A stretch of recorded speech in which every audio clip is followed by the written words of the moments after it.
Bueno, pues hemos regresado también nosotros con este programa, ¿verdad, Elena? Sí, Escuchábamos. estaba diciendo que estoy profundamente emocionada hoy, que me gustaría generar un abrazo con brazos tan largos y tan tibios, que los abracen a todos los que están acá y a todos los que estamos pensando en el valor de un pueblo que ha decidido hacer valer sus derechos. Eso habla de sus valores, de su integridad, de quiénes son. Y no tengo dudas de que la manera de ganar estas formas de guerras totalmente nuevas es así. Así que bueno, feliz de estar aquí, Juan, de volvernos a ver y de estar con todos ellos. Hoy con un poquito más de gente que la de siempre.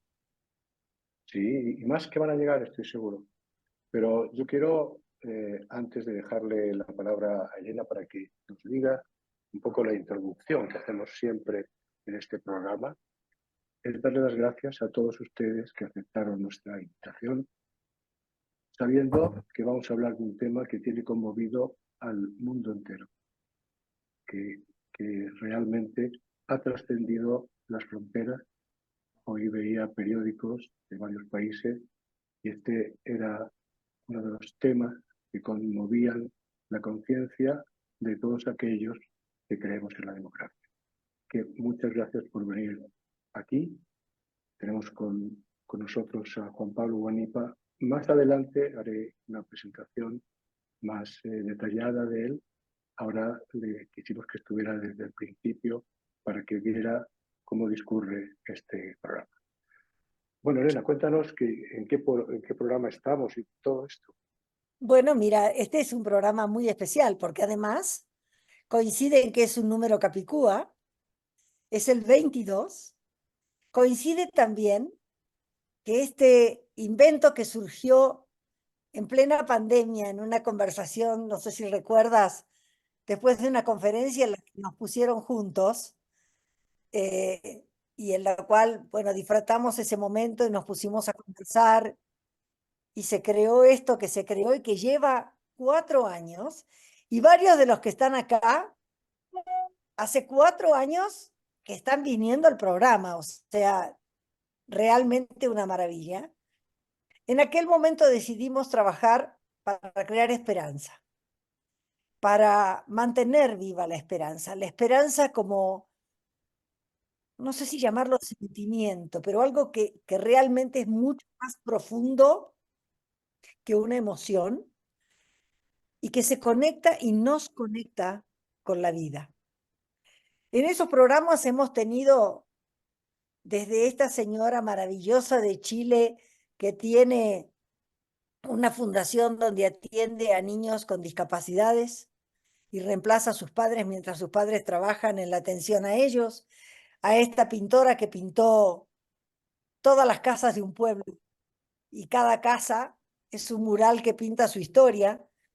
Y hemos tenido también, sobre todo en los últimos tiempos, algunos temas que han tenido que ver con el mundo y con lo que está ocurriendo en el mundo. No sé si recuerdas cuando empezó el tema de la guerra de Israel, que hemos hablado con un rabino, fue una conversación súper interesante. Hemos traído un preso de la Argentina que habló desde la cárcel. Hemos hablado también con una mujer ucraniana que eligió en la guerra quedarse en Ucrania para trabajar desde y por su patria, lo cual fue realmente conmovedor. Hemos traído una mujer perseguida política en México por ser mujer y que no podía presentarse, una indígena, a edil de su pueblo. O sea, sí queremos no solamente virar los temas de esperanza personal, sino los temas de esperanza social.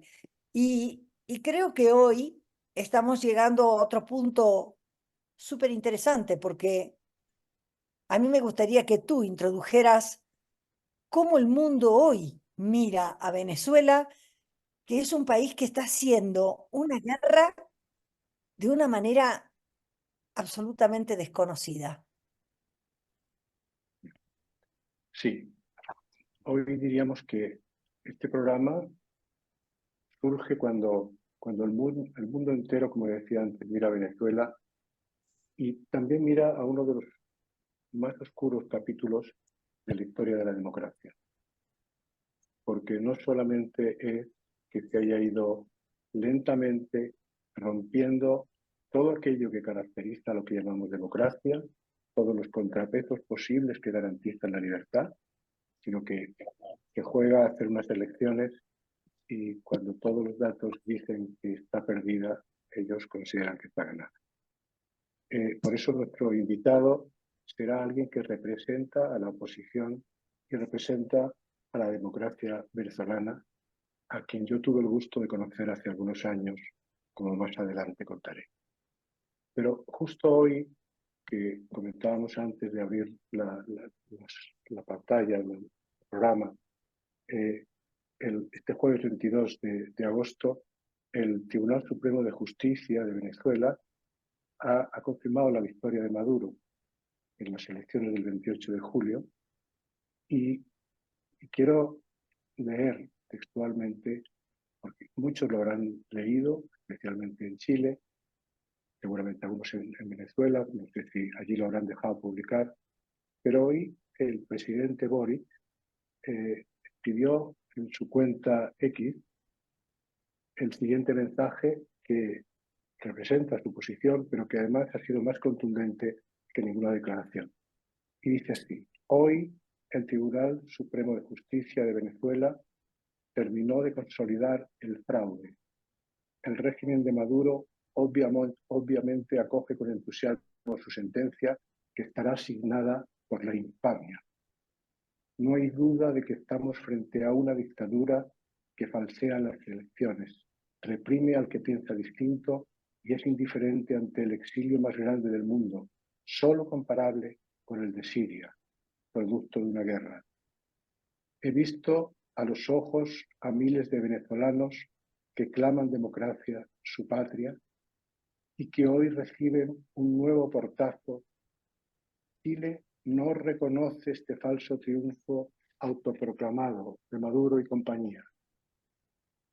Seguro que por nuestra postura recibiremos, como es costumbre, insultos por parte de sus autoridades. No saben que, como decía Huidobro, el adjetivo, cuando no da vida, mata.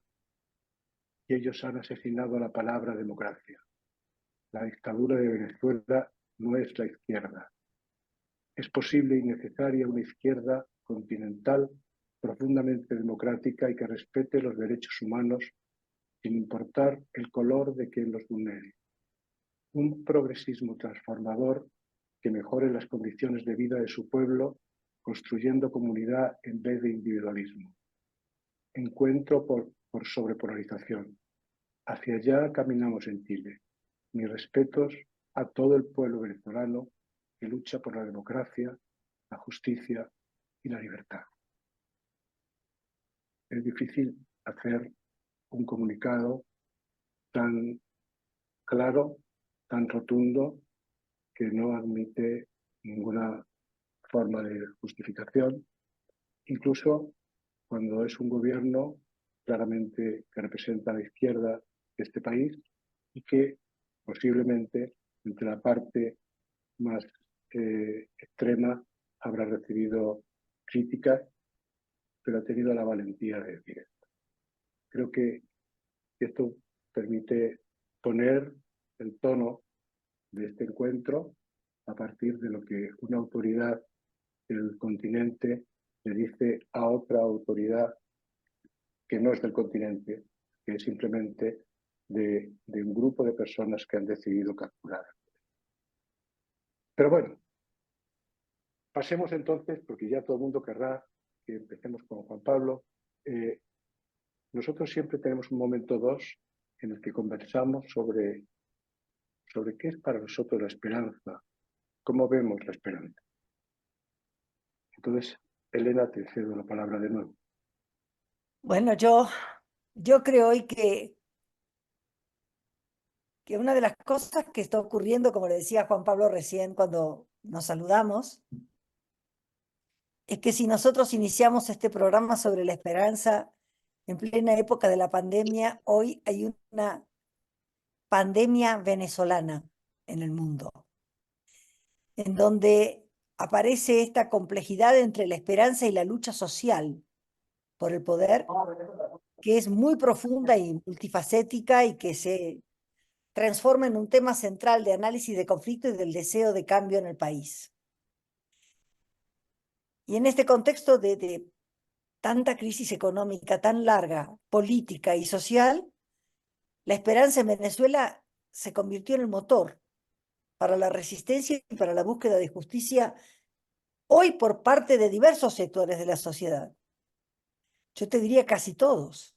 A pesar de la desesperación generalizada debido a la pobreza, a la falta de servicios básicos, a la represión política, la esperanza está actuando como una fuerza impulsora que mantiene viva la lucha social.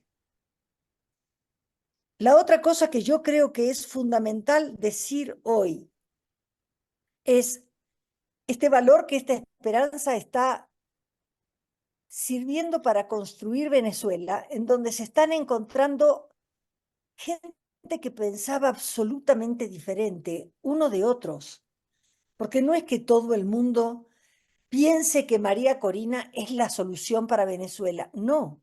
María Corina ha traído solo una idea, que es: esto es lo que no queremos más.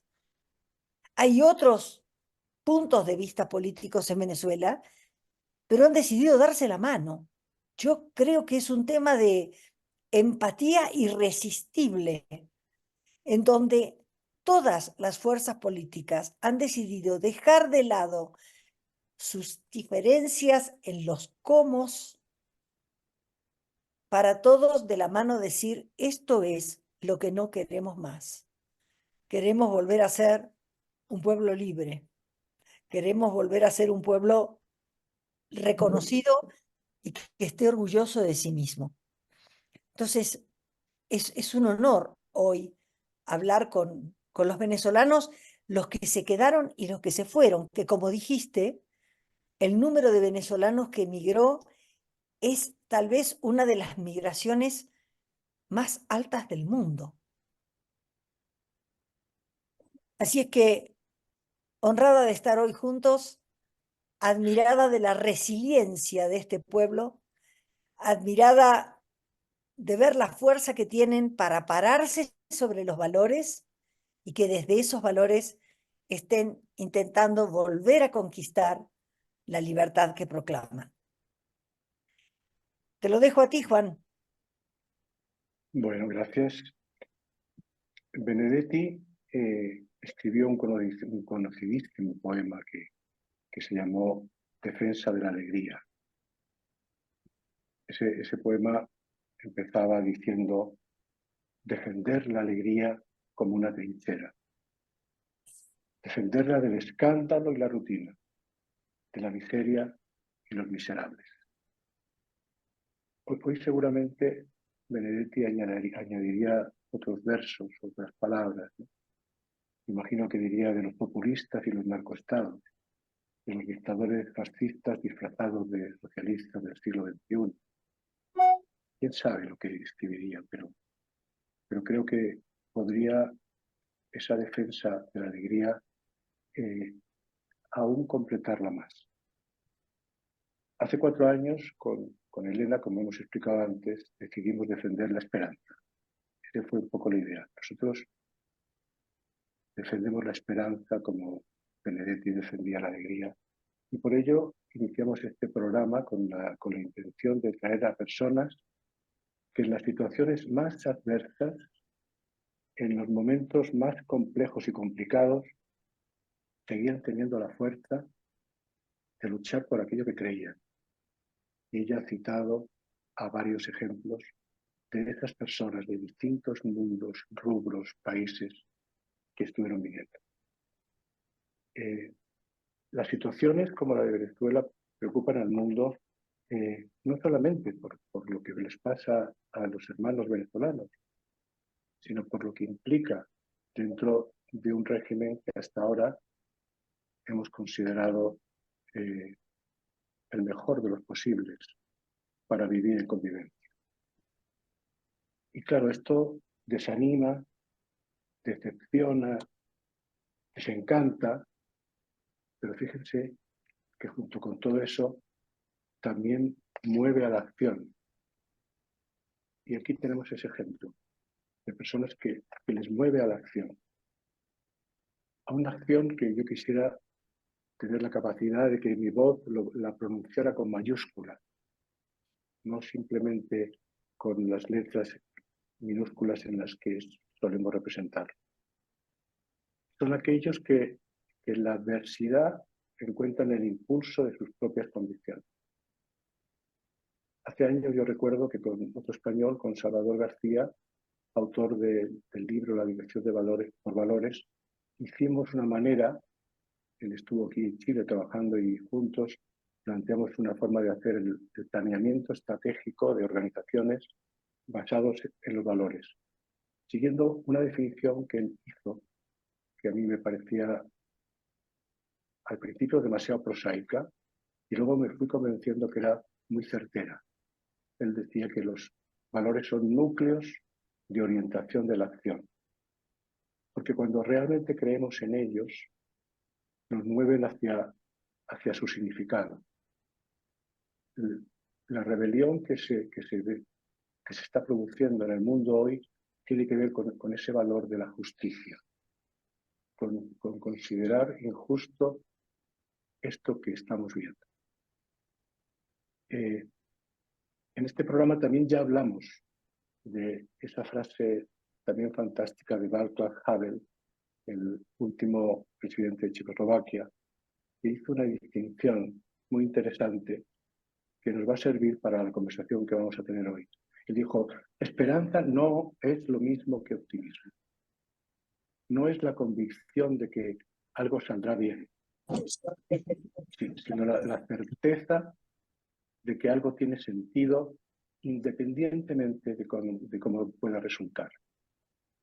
Y hoy a mí me ha sonado la frase distinta, o sea, he visto un sentido más profundo porque habla de la fuente de energía, de que algo tiene sentido independientemente de cómo resulte efectivamente. Habla de que supone que estamos en lo correcto, que estamos haciendo lo que es correcto hacer. La esperanza, por tanto, es esa fuerza, ese lugar interior que nos lleva a luchar por lo que queremos y mientras eso ocurra, lo querido será posible. Lo ansiado realmente podrá ocurrir. Lo anhelado no será un sueño. Se convertirá en eso que tiene la fuerza de todos para construir el futuro. Y por eso, cuando empezamos a pensar cómo podemos hacer este programa en el momento en que estamos, sin hablar de Venezuela, pues dijimos, hay que traer a alguien significativo de Venezuela. Y pensamos en Juan Pablo. Juan Pablo Guanipa. Yo tuve la suerte de conocerlo fue Juan Pablo en octubre del 2011, cuando hicimos el programa de coaching en la política y el poder en Venezuela, en Caracas, y tú fuiste invitado. Creo que hay por ahí una foto. No sé si podíamos ver que me puse a buscar y encontré una foto en la que estamos tú y yo hablando allá en una mesa. Entonces, a ver si Roselia nos puede poner la imagen. Lo malo es que se nos va a ver que han pasado años, ¿eh? Pero se nos va a ver bastante distintos. Ahí estamos, mira, ahí estábamos. Yo te estaba entrevistando. Es el programa de coaching y política que más alumnos ha tenido de todos los de la historia que he hecho. Ahí en él también colaboró nuestra común amiga Ariana Martínez, que creo que fue una de las inductoras de que tú fueras a ese encuentro, ¿no? Ahí estábamos. Y ahí te hice preguntas porque me interesaba saber cómo veía un actor de la política esto que estábamos haciendo nosotros. Y sigo entonces diciendo que, para quien no lo conocen, Juan Pablo es Juan Pablo Guanipa Villalobos, abogado, político venezolano, es gobernador electo del estado de Zulia. Fue electo, pero como no quiso jurar el cargo ante una asamblea que no reconocía, porque ya se habían hecho todos aquellos arreglos, pues no le dejaron ejercer. Ahora quizá él nos lo explique mejor, ¿no? Es dirigente del partido opositor Primera Justicia, se desempeñó como diputado en la Asamblea Nacional en la cuarta legislatura, fue, como decíamos en nuestro flyer, primer vicepresidente de dicho órgano entre el 2020 y el 2021, fueron años confusos. Cuando yo lo conocí, creo que en esa época, creo que era concejal en Maracaibo, ¿no? Debía ser por aquel momento. Entonces, bueno, su currículum es extenso, pero lo que queríamos era ver algo de él, así que tenemos por ahí un video que expone su posición y tras eso vamos a empezar la entrevista a dos voces de la línea. ¿Podemos ver su video? Que este país sienta que puede luchar por oportunidades y para seguir adelante, para lograr que nuestro país se reencuentre con la democracia, con la libertad y con las oportunidades. Primero, la oposición no publicó sus actas. Nosotros publicamos las actas emitidas por las máquinas del Consejo Nacional Electoral y que también fueron emitidas a los mismos testigos del PSV. Es así de sencillo. ¿Qué hizo la oposición? Simplemente utilizamos las actas que por derecho corresponden a los testigos y las montamos en una página. Eso es todo, sencillo. ¿Y el CNE qué hizo? Dio unos resultados que Amoroso se inventó en una servilleta y no han dado los resultados ni por estado, ni por municipio, ni por centro de votación, ni por mesa, ni por nada. Igual tenemos el caso de un fallecido, esto nos está llegando por la plataforma VENAP. Dios mío, es que no solo dicen mentiras, sino que o son brutos o son malintencionados o las dos. Delcy, cuando tú metes tu cédula en la página de resultados con Venezuela, la página te muestra el acta con los resultados de tu mesa. Eso no quiere decir que si votaste o no. Si la cédula de alguien que ya falleció arroja un acta, eso no dice que esa persona votó, dice que esa persona hubiera votado allí. Lo que muestra es que el CNE tiene un desastre en el registro electoral permanente, donde hay muertos registrados. Esa irregularidad es culpa del CNE de Amoroso, que es quien controla el registro electoral. ¿Por qué no habría de difundir el Poder Electoral los resultados? Si no fuese por el ataque cibernético masivo que dieron al proceso de transmisión. Un ciberataque fantasma será el Centro Carter, ese que ustedes tanto alabaron antes de la elección, dijo con claridad que no hay evidencias de ese supuesto ciberataque. Obvio, porque ese ataque nunca existió, Delcy. Y mira unas preguntas. Si el ciberataque evitó la transmisión de votos al CNE, entonces, ¿de dónde sacó Amoroso esos resultados? Además de eso, si las actas del CNE son falsas, ¿por qué no muestran las de sus testigos? Mentiras, mentiras y más mentiras. Bueno, aquí tenemos, pero en otras condiciones podríamos haber puesto esto y es decir, esto piensa Juan Pablo Guanipa, pero tenemos la fortuna de que esté aquí. Lo primero, Juan Pablo, darte las gracias por estar. Yo no sé si se puede resaltar para que en este caso, cuando estemos conversando, se vea en primer plano a las personas que conversamos y puedan ustedes observarlo con más detenimiento. Ojalá se pueda. Yo quería empezar como invitador, ¿no? Empezar las preguntas y vamos a ir turnándonos con Elena. Todos creemos saber lo que ha ocurrido y en el video hemos escuchado tu contundencia, la contundencia de tu versión, pero quisiéramos que más calmadamente nos contaras tu versión de los hechos. ¿Qué es lo que visteis allí? ¿Qué visteis desde la primera fila? ¿Qué pasó? Bueno, aquí estamos, Juan. Primero, muchísimas gracias a ti, Elena, por la invitación, por la preparación del programa, por haberlo hecho con antelación. por los documentos y materiales que han presentado. Muchísimas gracias por eso. Lo que te puedo contar es lo que hemos vivido en Venezuela. Primero, la oposición venezolana y la nación venezolana.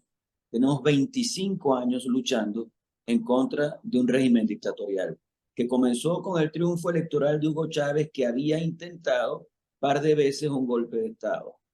Lo que quiere decir que Chávez fracasó como militar y luego triunfó como político y lamentablemente ganó las elecciones presidenciales de 1998. En 25 años, ellos no han podido lograr lo que intentaron. Ellos intentaron colonizarnos culturalmente. Ellos intentaron sembrarnos de antivalores y gracias a Dios el pueblo venezolano se mantuvo incólume, se mantuvo firme. Venezuela tiene en los tuétanos la democracia, la libertad, la lucha por las oportunidades de estudiar, de trabajar, de emprender, y por eso nos presentamos al proceso electoral de este año 2024, luego de hacer unas elecciones primarias el 22 de octubre del año pasado, que fueron históricas, elecciones en las que ganó María Corina Machado con el 92% de los votos, y elecciones que permitieron dilucidar no solamente una candidatura, sino el liderazgo de la alternativa democrática. Esa candidatura no se pudo concretar porque el régimen inhabilitó políticamente a María Corina Machado y vinieron después otras posibilidades hasta que llegamos a Edmundo González, un hombre que tenía experiencia en el ámbito diplomático, pero que no tenía experiencia en el ámbito político. Y realmente son dos ámbitos completamente distintos y donde se desenvuelve muy bien Edmundo en el ámbito diplomático, le tocó venirse al espectro político y convertirse en candidato a la presidencia de la República. Y allí hizo un gran trabajo conjuntamente con María Corina Machado. Hicieron una gran dupla. Y luego de persecuciones, de abuso de poder, de ventajismo grosero, de intención de que no lográramos llegar hacia el día electoral, logramos llegar. Y logramos llegar con tarjeta, con candidato Edmundo González, con liderazgo María Corina Machado y en unidad. Logramos unirnos todos. Y llegamos a ese proceso electoral y logramos además ganar el proceso. Fue algo heroico realmente, porque había hecho todo Nicolás Maduro, sus cómplices de los distintos poderes públicos, para impedir que ese resultado pudiera darse. Y logramos entonces la participación masiva de la gente. Yo debo quitarme el sombrero ante el pueblo venezolano. Esa disposición de la gente, ese entusiasmo de la gente, esa esperanza de la gente, se concretó el día 28 de julio en ese proceso electoral. ¿Qué pasó allí? Bueno, que después de que el proceso se da, el Consejo Nacional Electoral, presidido por un segundón de Nicolás Maduro, decidió dar unos números totalmente distintos a lo que fue la realidad. Es decir, en un solo acto, tumbaron todo el sistema electoral venezolano, todo. Es decir, todas las máquinas, todo el plan República, todos los dispositivos para la elección, todo eso fue pateado con un resultado que no tenía nada que ver con eso. Y cuando eso se produce, lo primero que hacen es, ante el conocimiento de que como venezolanos íbamos a reaccionar, iniciar la más grotesca de las persecuciones, la más grotesca de las actitudes y de las represiones en contra del pueblo venezolano. No solo persiguieron a los dirigentes políticos. Yo en este momento estoy resguardado y cada vez que hay una convocatoria de liderazgo opositor, salgo con un dispositivo de seguridad para luego resguardarme de nuevo. Pero es que también fueron en contra de cualquier persona. Quien tuviera un acta era reo de delito. Quien hubiera colocado algo en sus redes sociales era reo de delito. Quien hubiera sido testigo o miembro de mesa era perseguido por la dictadura. Pero no solo los persiguieron y los detuvieron, sino que los extorsionaron hasta el punto de que les cobraban de $1,000 a $2,000, $3,000 para que la gente, pagando ese dinero, no tuviera que pasar por el proceso judicial, se devolviera a su casa amedrentada y los funcionarios tuvieran unos recursos que compartían o comparten con sus jefes. Todo esto ha venido pasando durante estos días. Después de que hace lo que hace Maduro con el señor Amoroso, toma la decisión de trasladar el proceso a la sala electoral del Tribunal Supremo de Justicia, que siendo una sala contenciosa, solo puede actuar en caso de que haya alguna inconformidad con el resultado. Ahora, si el resultado fue favorable a Nicolás Maduro, ¿cómo recurre Maduro a la sala contencioso electoral? O sea, la única forma de recurrir era decir que no estaba de acuerdo con el resultado que había anunciado Amoroso, pero eso no lo podía decir. Al final, lo que pasó es que ellos no podían presentar las actas porque las actas que nosotros presentamos son las mismas actas que salieron de las máquinas del Consejo Nacional Electoral. Y tanto el Centro Carter como el panel de expertos de la ONU certificaron que esas, las nuestras, eran actas que cumplían con todos los protocolos originales de seguridad del Consejo Nacional Electoral. ¿Cómo podían entonces presentar actas? No lo podían hacer. Entonces se van al Tribunal Supremo de Justicia e inventan un supuesto peritaje en el que llevan a gente con tapabocas, no sabemos quiénes son, supuestos expertos nacionales e internacionales, sin presencia de la oposición venezolana, y supuestamente hacen una revisión de todo el proceso y hoy dictan una sentencia diciendo que el boletín del CNE es absolutamente verídico y que eso ratifica que Maduro es el presidente electo de los venezolanos. Ese es el proceso que hemos vivido en Venezuela. Frente a todo eso, es decir, frente a Maduro y sus cómplices que se asociaron para delinquir, está el pueblo venezolano. El pueblo venezolano ha estado activo en la calle, diciendo las cosas como las debe decir y haciendo un acto de resistencia en contra de las decisiones de esos organismos constituidos que lo que han hecho es impedir que se manifieste la voluntad y la soberanía del pueblo venezolano. También contamos con la solidaridad internacional. Tú referías las opiniones de Boric y yo las agradezco con el alma, independientemente de las diferencias ideológicas que puedan haber. Aquí no puede haber ningún tipo de solidaridad automática por razones ideológicas. Aquí la solidaridad tiene que ser con la democracia, con la libertad, con el Estado de Derecho, con la separación de poderes, con la primacía de la Constitución, con el respeto a los derechos humanos. Esa debería ser la solidaridad de todos los pueblos,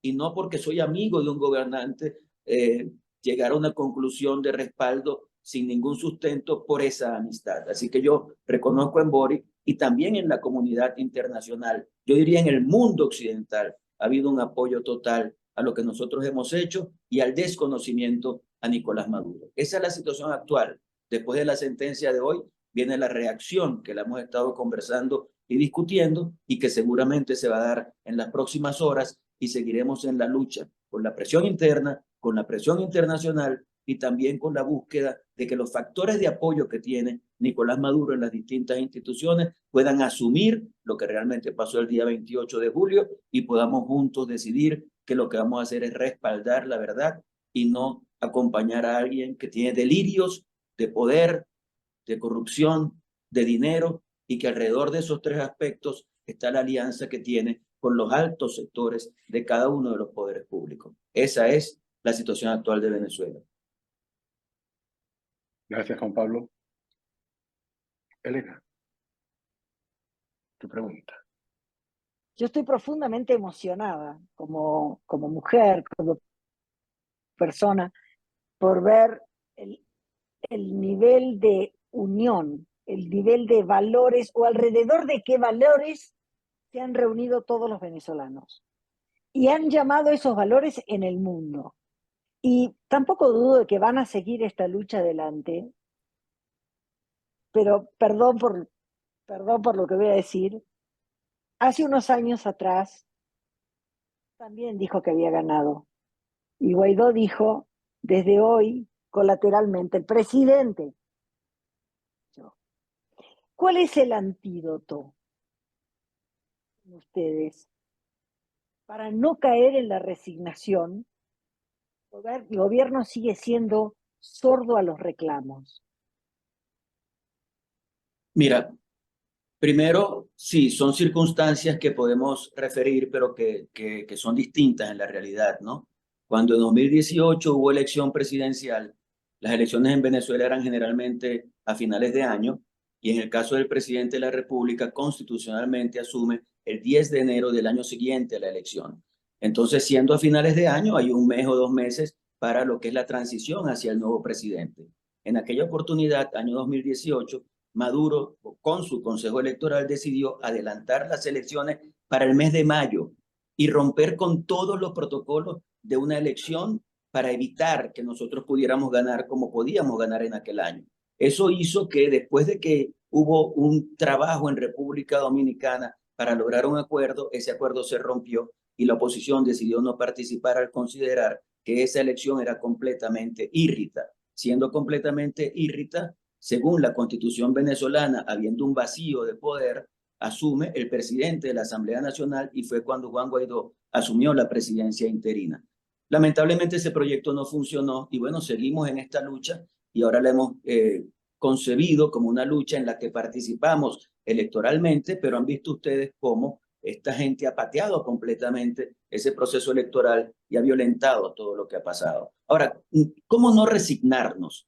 Yo diría que no nos resignamos con la esperanza, porque ¿qué es lo que busca el régimen de Nicolás Maduro? Bueno, si vemos algo, ustedes saben mucho más de eso que yo, pero me voy a atrever a meterme un poco en esas cosas. Pero si ves algunos conceptos de psicología social, tú sabes que hay un concepto de desesperanza aprendida.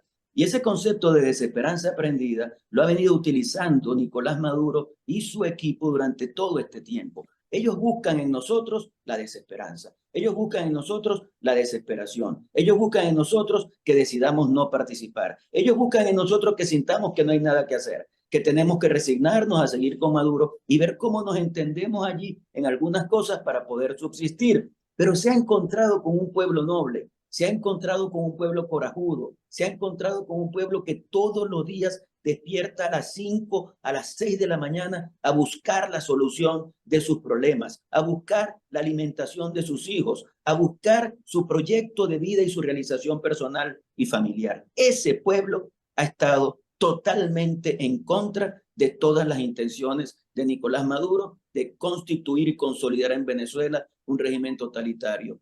Total, nosotros entonces estamos en esa lucha. Y yo diría que la esperanza nos mueve. Y nos mueve porque todos estamos en circunstancias en las que lo que queremos es un país mucho mejor. Un país donde haya democracia, donde haya libertad, donde haya respeto, donde haya Estado de Derecho y donde la gente sienta que puede estudiar, que puede trabajar, que puede emprender, que puede echar hacia adelante, que si tiene una idea, el Estado lo que puede generar es la infraestructura para que esa idea pueda convertirse en realidad, pero que el Estado no tiene por qué meterse en todo y que la sociedad tiene que poder respirar y que puede actuar y que el Estado es para ella, no ella para él, y entender que hay un sentido de realización social que es lo que nos debe mover. Así que todo eso lo ha entendido el pueblo venezolano y lo ha entendido con dificultades, porque hubo un momento de clientelismo en el que el régimen de Maduro y antes de Chávez regalaba comida, regalaba cosas y había gente que sentía que eso le resolvía la vida. Hoy, cuando María Corina en cualquier discurso dice, nunca más una madre venezolana tendrá que humillarse por una bolsa de comida, es cuando la gente aplaude más fuerte, es cuando la gente se emociona más, es cuando la gente siente que su dignidad no puede ser pisoteada. Entonces yo creo que la esperanza está vinculada a todo eso, a la necesidad de ver a tus hijos crecer en un país mejor. ¿Cómo no vamos a tener esperanza al final?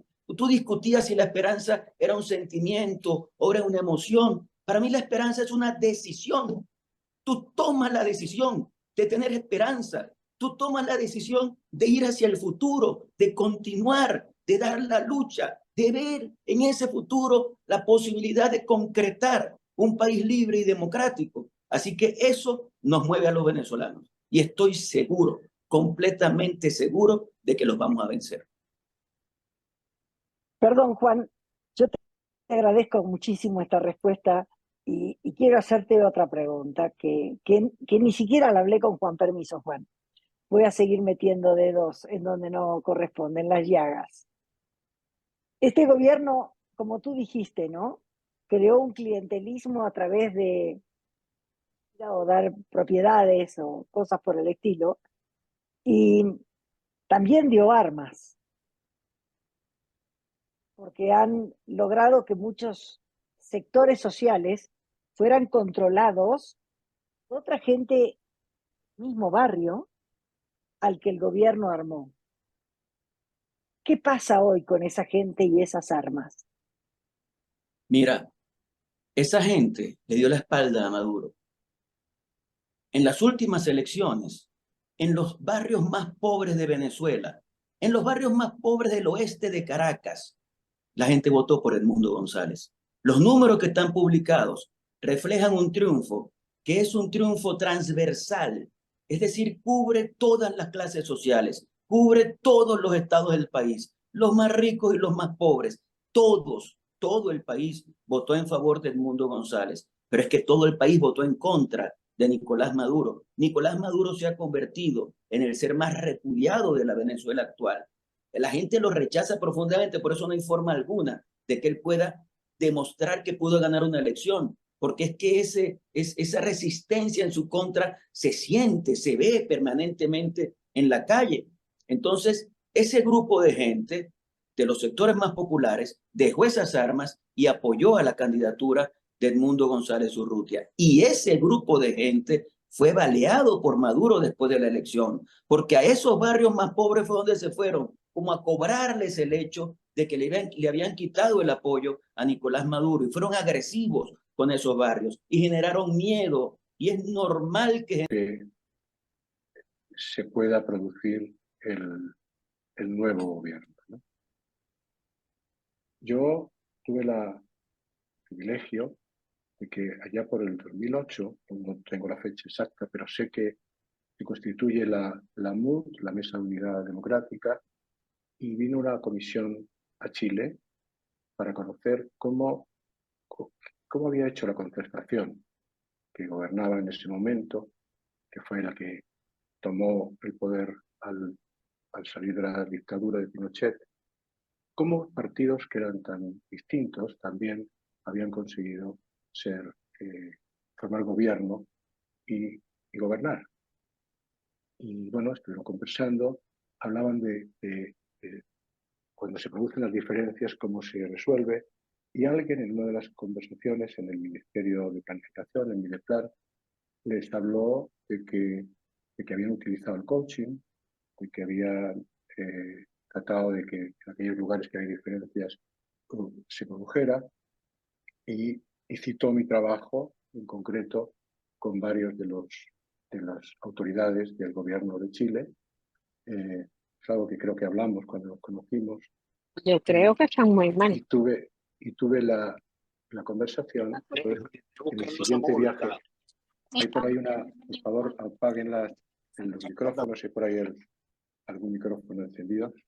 Entonces tuve en un viaje a Caracas, me citaron y tuve la conversación con la MUD, con un grupo de 5 personas, representantes de distintos partidos que la componían, y a mí me sorprendió la profunda diferencia que existía.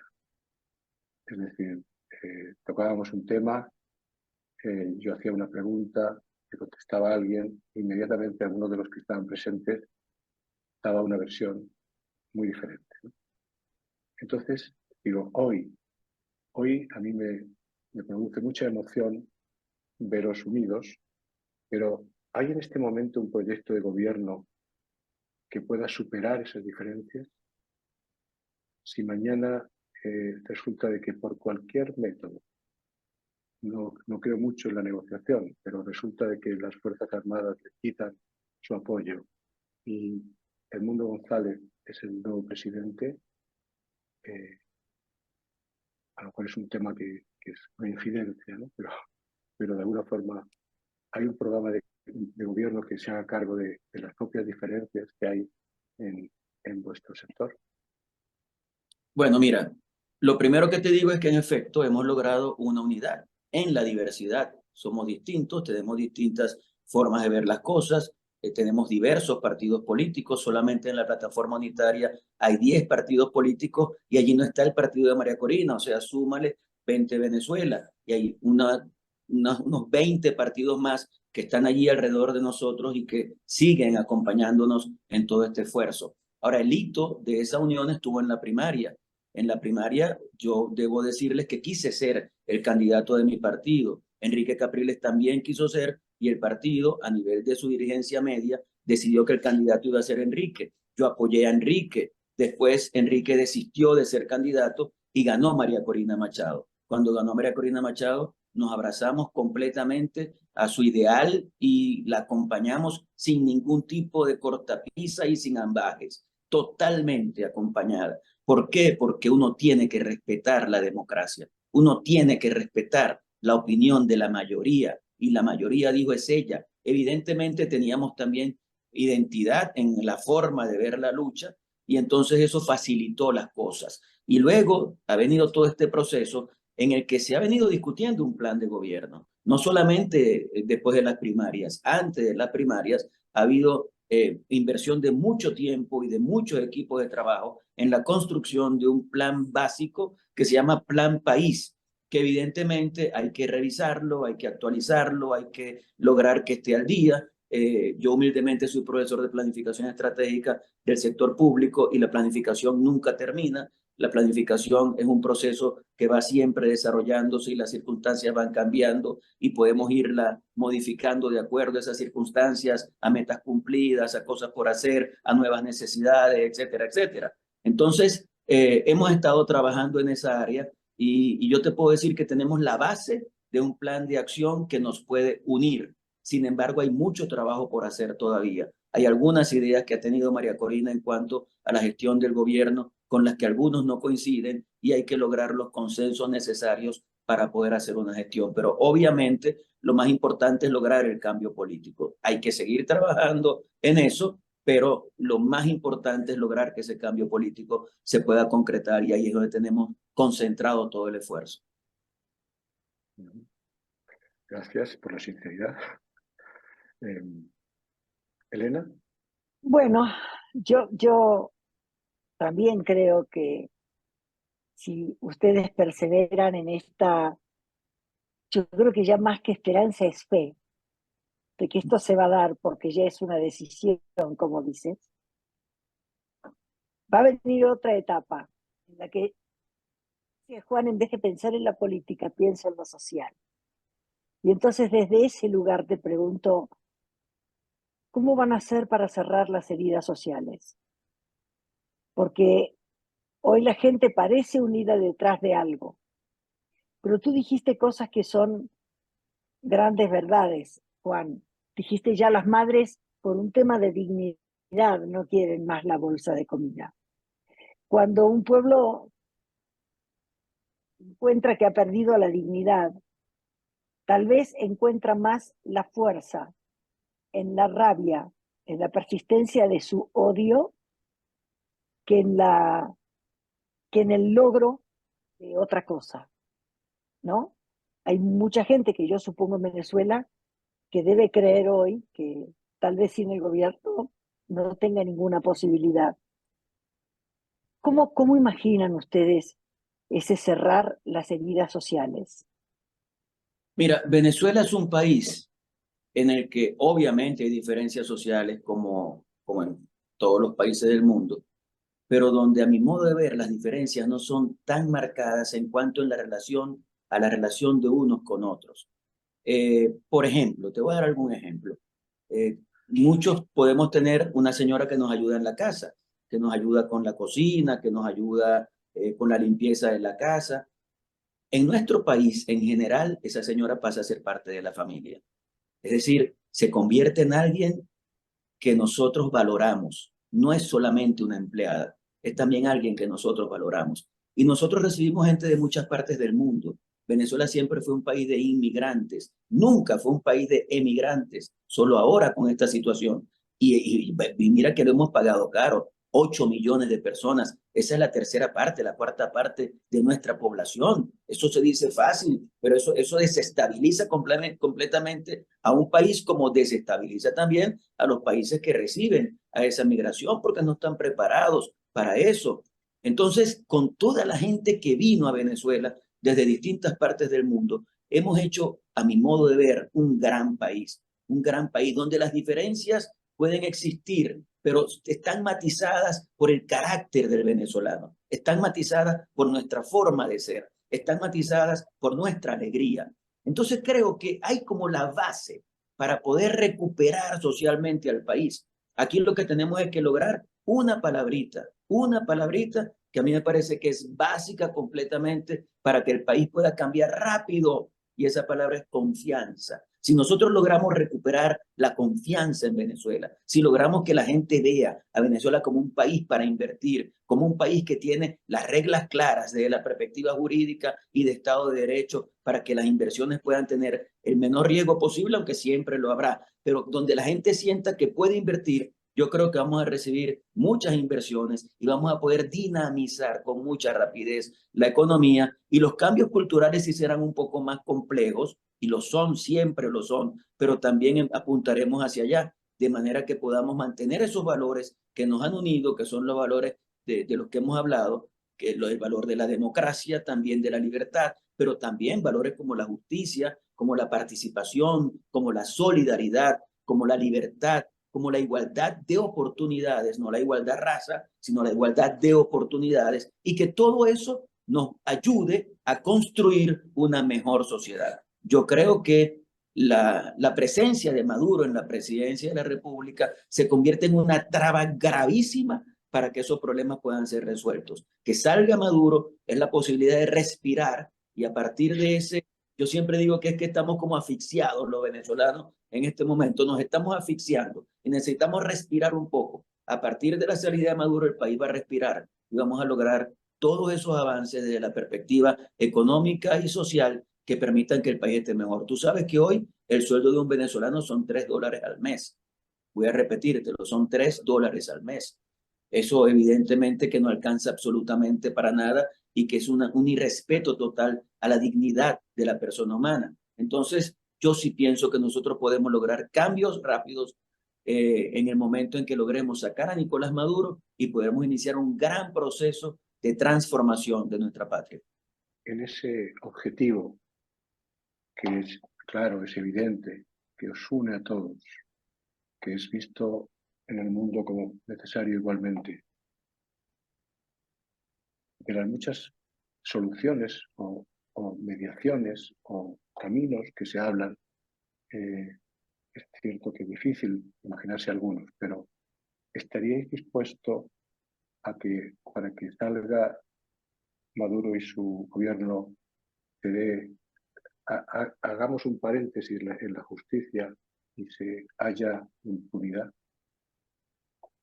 Totalmente sí. Totalmente sí. Es que no puedo decirlo de otra manera. Mira, la necesidad que tenemos de que salga Maduro nos obliga completamente a tener que hacer concesiones en función de que haya temporal impunidad para que podamos lograr que el país pueda iniciar ese proceso de transformación que nosotros aspiramos.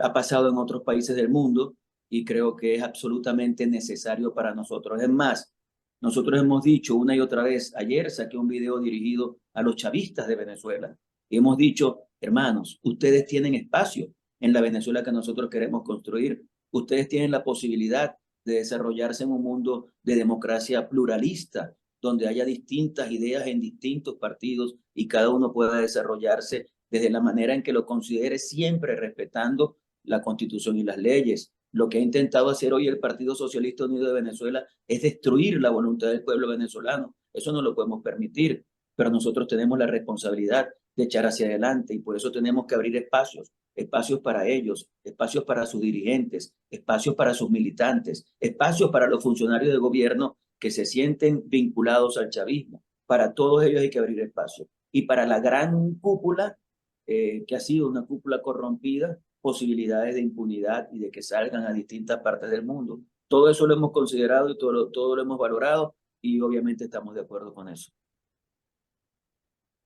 Ok, gracias por la sinceridad, porque muchas veces son cosas que hay que hacer en las negociaciones y que sin embargo se tratan de no decir. Elena. Bueno, yo sé que ya hay varios movimientos que están generando los venezolanos y los que amamos a los venezolanos y a Venezuela. Sé que hay, por ejemplo, un grupo de coaches que por amor a Venezuela son venezolanos y muchos no son venezolanos, que le están dedicando horas gratuitas de coaching. Creo creo así desde mi corazón y enamorada de mi profesión, que podrían ayudar a abrir espacios de posibilidad y de futuro para la gente. Porque, tal como dijiste, si esta gente se va, que yo creo que se va a ir, ustedes se van a quedar, por ejemplo, con un ejército herido. Un ejército que si no alcanza a tomar las decisiones que tiene que tomar en tiempo y decir me pongo por el lado del pueblo, o aunque se ponga al lado del pueblo, va a haber gente con la rabia de lo que pierde también. Entonces, siempre socialmente, y lo hemos visto en Colombia en muchos aspectos hasta como fracaso, ¿cómo se transforma esa rabia? ¿Y cómo se transforma el miedo con el que ahora van a quedar ellos? Mira, yo creo que el perdón y la convivencia son dos cosas fundamentales. El perdón tiene que producirse y la convivencia también. Y el respeto a la ley, el respeto a la institucionalidad. Nunca más una Fuerza Armada puede autocalificarse como chavista, socialista. Eso no está bien. Eso va en contra de los principios constitucionales que establecen cómo debe regirse una Fuerza Armada. Una Fuerza Armada es apartidista. Una Fuerza Armada no puede tener ningún tipo de vinculación con ningún partido político. Aquí antes los militares no votaban. Después, cuando se hizo la Constitución del 99, se les dio el derecho al voto, pero se dijo que ellos tenían que ser totalmente obedientes del sector civil. Aquí tenemos que entender que lo que debe triunfar es la civilidad por encima del militarismo. Somos primero personas, somos primero ciudadanos, y más allá de eso, el estamento militar debe servir para ayudarnos a mantener la institucionalidad, la seguridad y la defensa de la nación, y no para utilizar las armas del pueblo en contra del mismo pueblo. Yo creo que aquí lo que ha pasado ha sido sumamente grave, y a pesar de eso tenemos que perdonar. Obviamente hay que hacer una renovación en los altos mandos militares, eso evidentemente tendría que venir, y hay que iniciar un gran proceso de formación de todas nuestras Fuerzas Armadas, no solamente en lo que ellos deben tener pericia, sino también en estas cosas que se consideran blandas, pero que son demasiado duras, demasiado complejas y demasiado importantes para que tengamos un país institucionalizado. Aquí no puede volver a pasar lo que ha pasado con esta Fuerza Armada. No puede ser una Fuerza Armada que se vincula con el partido de gobierno y que se mimetiza completamente. Así que eso tenemos que acabarlo y tenemos que lograr que haya el respeto a la institucionalidad. Sin instituciones no hay reglas y sin reglas no hay sana convivencia. Bueno, Muchas gracias. ya ¿Qué tal si? entrando en la última parte de las preguntas, ¿no? Claro, me imagino, el chat está que arde, Juan. Yo no lo puedo Sí. leer. No, He visto algunas cosas y veo que precisamente iba... saltan los pops así. Sí, es que lo que pasa es que si abrimos así, esto no nos vamos hoy a dormir, ¿no? Pero tomando algo del chat y para hacer una cierta pregunta para ir cerrando y pasar a ver si le ponemos otra parte de tono al encuentro. Yo creo, Carely Paredes lo decía en el chat, ¿no? Se refería a algo de lo que hemos hablado mucho sobre las conversaciones sociales.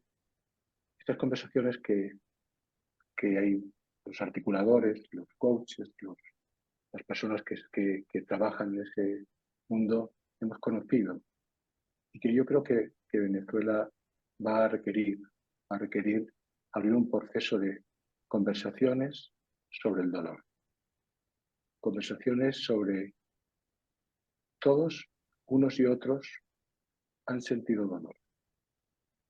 Ahí, y lo que hemos aprendido en todos los conflictos graves que ha habido en distintos países, en países que cuando las partes contrarias se sientan y antes de tratar de llegar a acuerdos, antes de echarse encima los juicios unos a otros,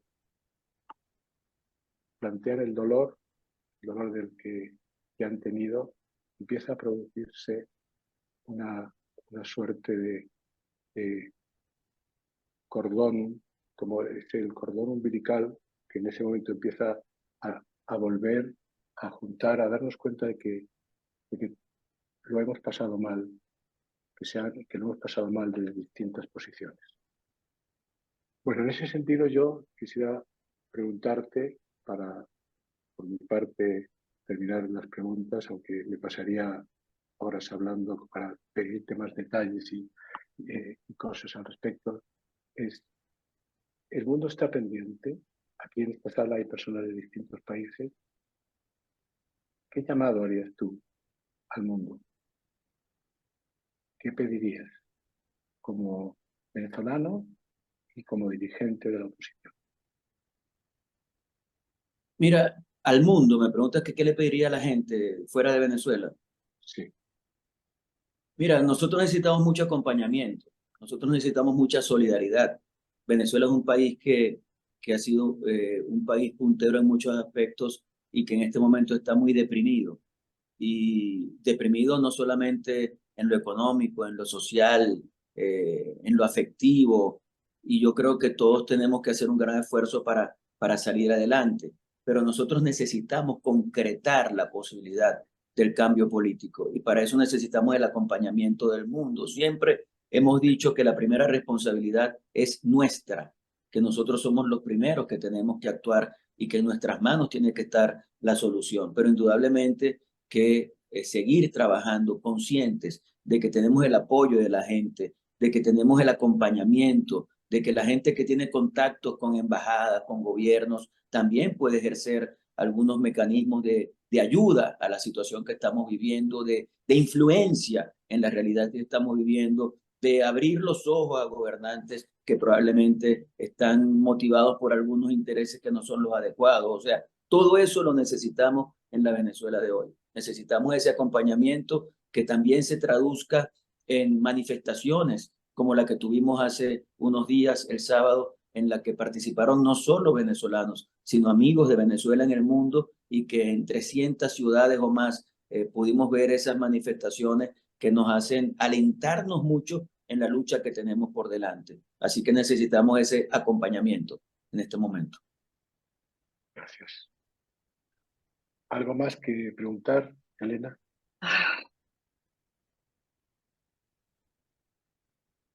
No, solo comentarte algo porque te escucho hablar, Juan Pablo, y sigo tan emocionada.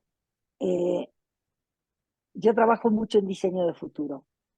Hace muchos años me formé en eso y ese ha sido el núcleo de mi trabajo. Y yo te escucho hablar y quisiera regalarles eso a los venezolanos. Para el diseño de futuro, el tema de ustedes no está en que Maduro se vaya, está en con volver a construir un país grande, tal como dijiste, tú te dedicas a la planeación estratégica y ya hay un plan y va a haber otro y se va a reformar porque van a aparecer cosas nuevas y van a aparecer cosas hechas y van a aparecer cosas en las que no han pensado. Yo creo que hoy el tiro está más allá de Maduro. En eso ya va a estar, ya está. Vamos a construirnos, vamos a plantarnos en nuestros valores, vamos a creer en nuestras familias unidas de nuevo, vamos a hacer que nuestros barrios conversen, que la gente vuelva a dejar de sentirse sola y vuelva a confiar el uno en el otro.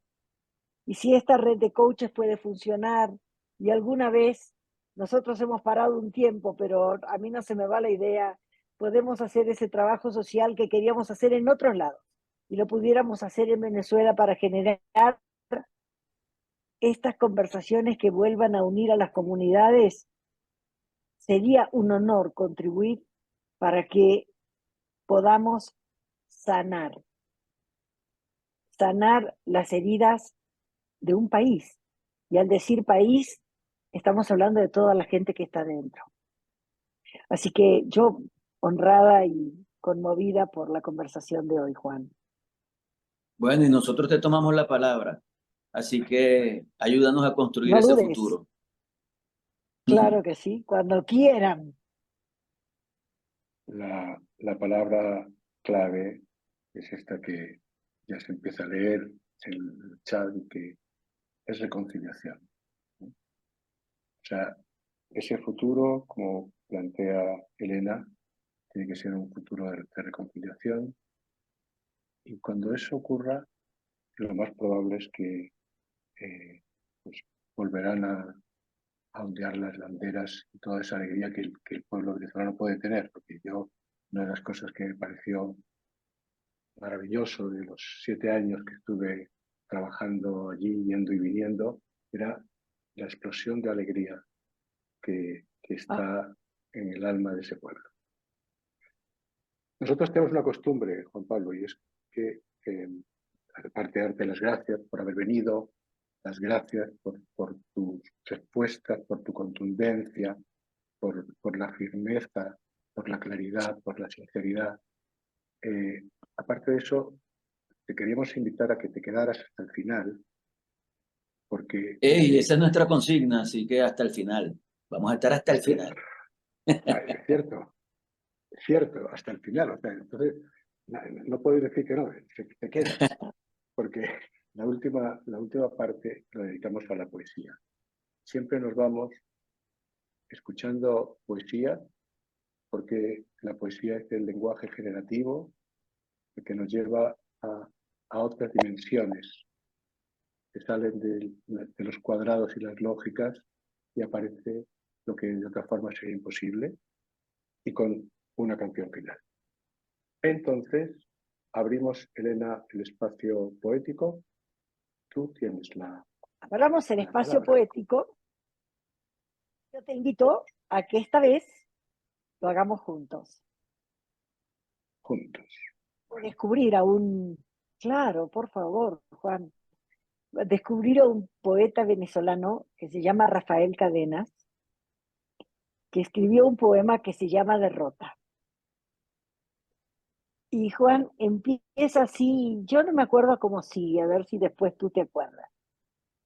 Dice: yo no he tenido nunca un oficio que ante todo competidor me he sentido débil, que perdí los mejores títulos para la vida, que apenas llego a un sitio ya me quiero ir, creyendo que mudarme es una solución, que he sido negado anticipadamente y escarnecido por los más aptos, que me arrimo a las paredes para no caer del todo, que soy objeto de risa para mí mismo, que creí que mi padre era eterno, que he sido humillado por profesores de literatura, y un día pregunté en qué podía ayudar y la respuesta fue una risotada, que no podré nunca formar un hogar, ni ser brillante, ni triunfar en la vida, que he sido abandonado por muchas personas porque casi no hablo, que tengo vergüenza por actos que no he cometido.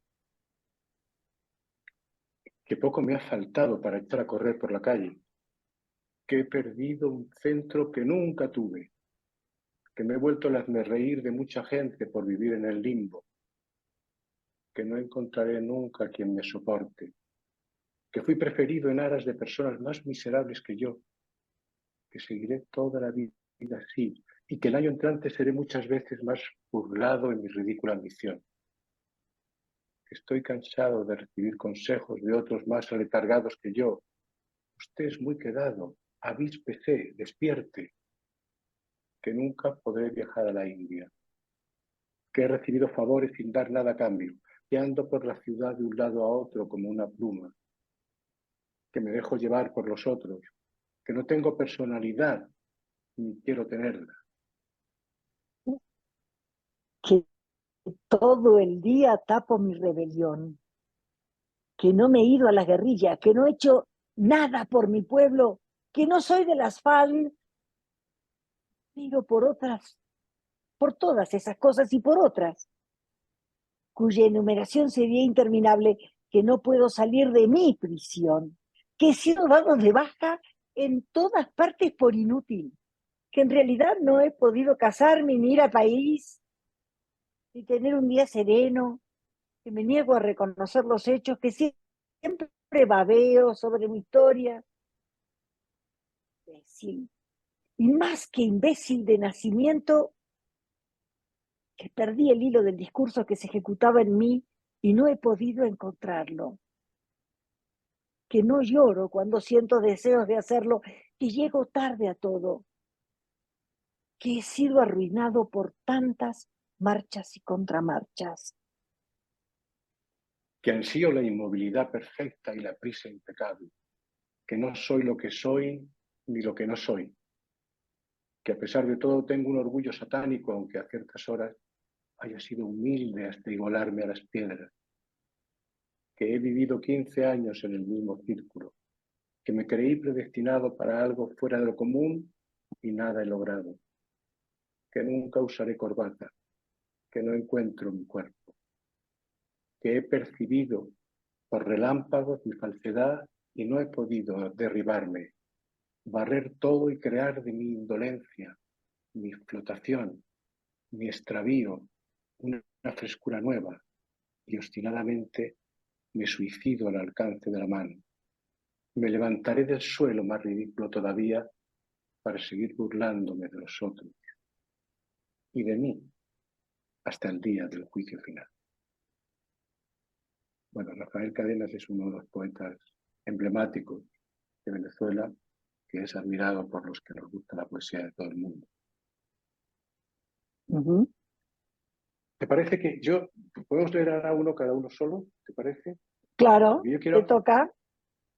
Bueno, yo quiero leer un poema de una poetisa que está en la sala, que además es la mía, que ha hecho programas de los que he realizado, libros, otras cosas.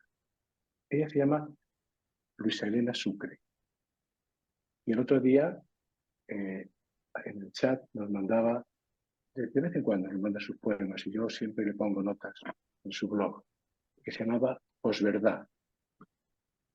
Y este poema dice: vivo en un país donde, entre comillas, los terroristas son gente de paz, donde los, entre comillas, fascistas han sido marcados con X, donde los, entre comillas, ganadores son los perdedores.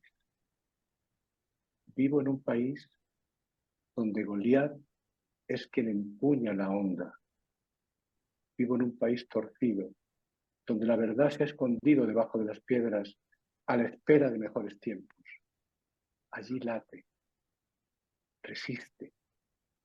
Un día caerán las comillas. David recuperará su onda. Y la verdad se hará cargo de las piedras. Gracias, Luisa Elena, por tu poesía, por las muchas poesías. Ella es una poetisa de alma. Y entonces tú... Yo quiero honrar con algo que a mí me conmueve, porque si hay algo que siempre busco cuando voy a algún país, es leer y escuchar su himno nacional. Siempre hablan de contexto. Por ahí alguien en el chat se acordó que hace unos años que me invitaron a dar una conferencia en Venezuela, yo les recordé su himno. Y la letra de Vicente Saldías les habla hoy a ustedes. Dice: gloria al bravo pueblo que el yugo lanzó, la ley respetando, la virtud y honor. Abajo cadenas, gritaba el señor, y el pobre en su choza libertad pidió.